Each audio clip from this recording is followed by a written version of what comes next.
Hello, I'm the Nostalgia Critic. I remember it so you don't have to. You know, what is it about sports movies? They're rarely good, and yet we always seem to enjoy watching them. Why? It's like watching a taped recording of a baseball game. We all know what's going to happen in the end, so why do we waste our time watching it? This question has been plaguing me for the last 5 minutes, and I can't take it anymore. I have to discover the secret behind the nostalgic sports movies. In the late 80s, and especially the early 90s, we get a huge flood of children's sports movies. You could say the start of it all was the Bad News Bears. At least that's where the formula started. You know, the formula about the underdog team of misfits who don't look like they have a chance and then somehow turn into the greatest team of all time within one season. It may have started with the Bad News Bears, but it was the Mighty Ducks that got the attention of our generation. It was about a lawyer who had to spend his community service time teaching pee-wee hockey to a bunch of rowdy kids. And as you might have guessed, hijinks ensue. Of course, in a matter of no time at all, the team makes it to the championship because they start playing with heart. It wasn't a good movie, but it wasn't really a bad movie either. It was just kind of a generic sports film. But for some reason, we all saw it, which meant not one, but 2 sequels actually came out of this, with the exact same storyline. But wait a minute, how can the exact same team that won the championship suddenly need to be trained again? Haven't you guys been training in the off-season? You know, I knew we forgot something.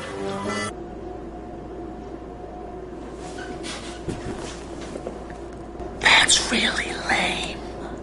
So this film spawned dozens of Mighty Duck ripoffs, including Little Giants, Little Big League, Little Angels in the Outfield. Well, okay, maybe they weren't all little, but you get the point. Everybody loved this formula and abused it to death.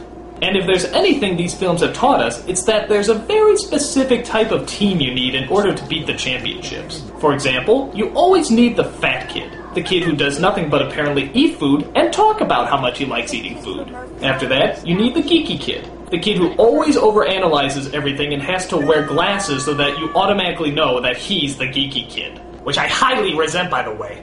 And then, of course, you need the girl. The only single, solitary female who shows that girls can do anything that boys can. Except move a couch or pee standing up. We own that. And last but not least, you need the good-looking all-star. The character who's troubled, confused, and could be the best player on the team if only somebody would give him a chance. You're up, Emily. Me? But I'm just an emotionally troubled rookie. What could I have to offer? You got an angel with you right now. What? Oh, yeah. Apparently there's angels out there to help players win by cheating at baseball games. At least that's what they tell us in Angels in the Outfield. A film that stars an actor that you might find to be a little familiar. Tommy! Tommy! Tommy! That's right, Tommy from Third Rock from the Sun stars in this stinker, as he tries to ask his father when they'll be a family again. I'd say when the Angels win the pennant. In a last desperate attempt, Tommy actually turns to God and asks him for help. God, I'd really like a family. Maybe you could help him a little. Faster than you can say religious blasphemy, Tommy is visited by angels who actually help out the team to get them to the pennant. Now what sense does that make? Are you seriously telling me God is up in heaven somewhere saying, "A nasty earthquake kills billions? Sorry, not really my department. Oh, thousands of children starving in Africa? Sorry, I do work in mysterious ways. A little boy wants me to rig a baseball game so he can be reunited with his selfish jackass father? Angels, to your duty! You, stop that curveball! You, help his pitching! You, give him a back rub! You, get that creepy angel that looks like Christopher Lloyd to do some pointless flashy special effects! My God, I've never seen a cause more worthy! But not all sports movies necessarily have to follow a team. Like how about The Karate Kid? You remember, the kid that actually learns karate by painting fences and waxing cars? Yeah, I know this sounds like complete bullshit, but I believe in this method. So much so that I have been training for weeks, painting my fences and waxing my cars to become the ultimate karate master.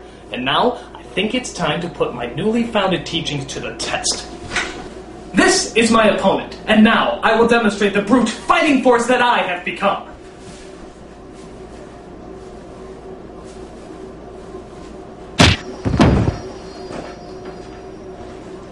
Okay, so maybe the idea is a little far-fetched, but not as far-fetched as some of the other underdog stories, where the star of the movie is literally an underdog. Like in Air Bud. Yeah, you remember this piece of shit, right? The movie about a dog who is actually allowed to play basketball. In what universe is this? You checking your rule book? He's right.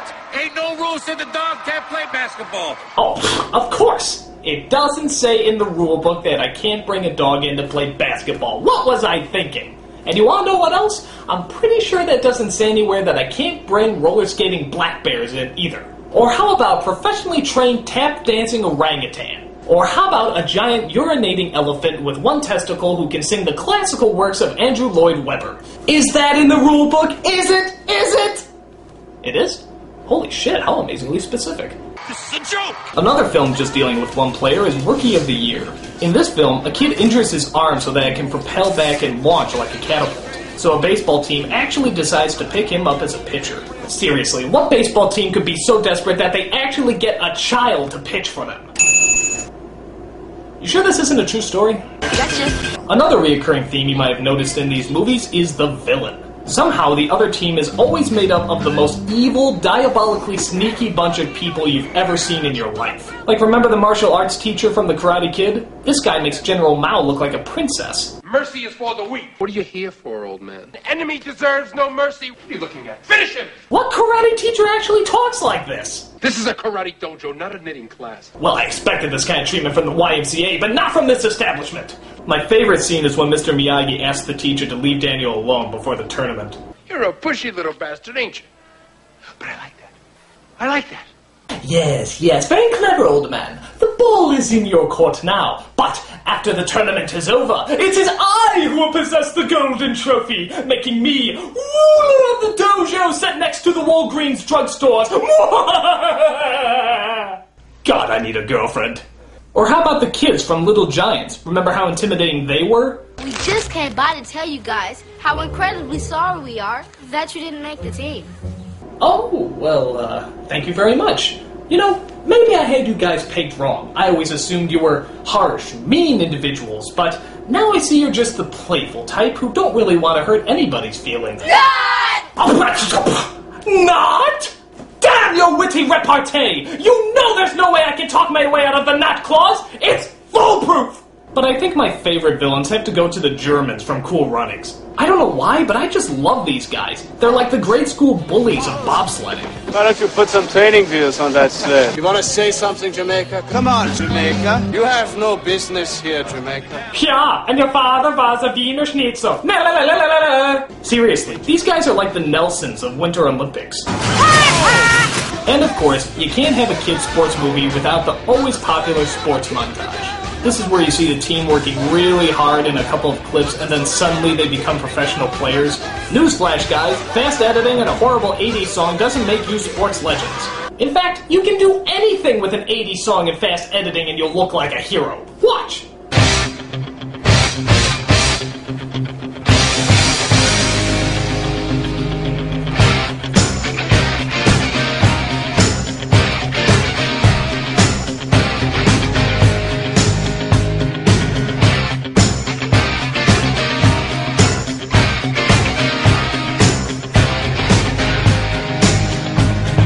You see? But to be honest, not all children's sports movies are god-awful. I mean, Cool Runnings isn't all that bad. And The Sandlot, in my opinion, is an all-American classic. But these films are few and far between, as most of these movies just succumb to the same idiotic cliches that make us all want to get hit in the head with a curveball. So why do we watch them so much? Because we love sports, and we always love the underdog. So much so that these films actually continue to follow us. Now, instead of making cheesy sports films for kids, they're making cheesy sports films for adults. And again, the good ones are few and far between. But I guess it's important to remember that it's not how good or bad the movie is, it's how you play the game. And of course, no children's sports movie will be complete without the greatest cliche of all. And so, to this cliche, I say...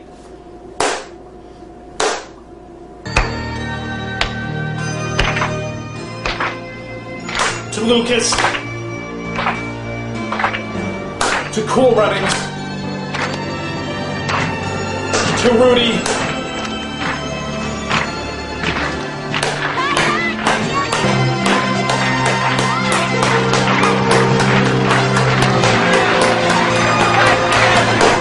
Congratulations! You did it! You perfected the slow clap!